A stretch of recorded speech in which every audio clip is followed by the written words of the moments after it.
ચૂંટણી મેદાનમાં જઈશું ત્યારે જે અમારી કોંગ્રેસ પાર્ટીનો ચૂંટણી ઢંઢેરો અને 2014માં જે વચનો આપ્યા હતા અને નથી પૂરા થયા એ વાત પણ મૂકીશું. એટલે આજે માત્ર ધોળેશ્વર મહાદેવના દર્શન કરી અને આપ સૌએ મીડિયાની પણ માફી માંગુ છું કે બાઇટ આપવામાં 1-2 મિનિટ મોડું થયું છે. એટલે કાયમ મીડિયાએ સાથ સહકાર અમને આપે છે લોકોના પ્રશ્નો માટે. આવનાર સમયની અંદર પણ આપશે. ફરી દેવના દેવ મહાદેવના દર્શન કરીને ધન્યતા અનુભવી છે. કોંગ્રેસના સૌ કાર્યકરોએ, ગામના લોકોએ અમને સન્માન કરવા બદલ મતોનું મામેરું ભરવાની વાત કરી હતી. મતોનું મામેરું ભરવાની વાત કરી તમે.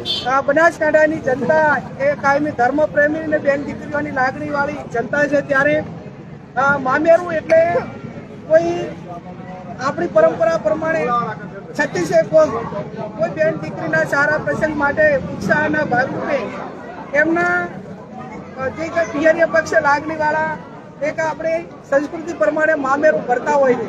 એટલે મામેરામાં મેં ઘણા એક સ્લોગન સાથે સૂત્ર આપ્યું છે કે બનાસની બેન બેની બેન.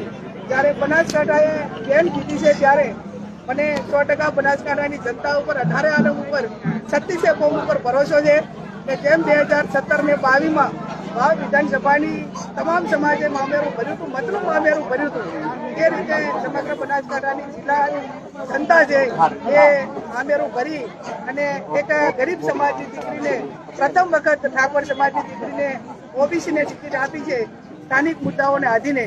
અને એ પ્રમાણે મને આશીર્વાદ આપશે એવું બનાસકાંઠાની જનતા ઉપર 18 આલમ ઉપર ભાજપ 5 લાખથી લીડની વાત કરી રહી છે. આપને જીતનો કેટલો વિશ્વાસ? લોકશાહીની અંદર કોણ કેટલા દાવા કરે પોતાનો સ્વતંત્ર અધિકાર છે. અંતે કોઈ પક્ષ દાવો ના કરી શકે, કોઈ વ્યક્તિઓ ના દાવો કરી શકે.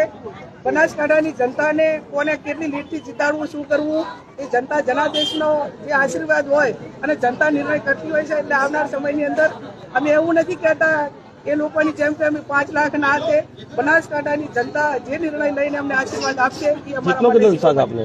100%.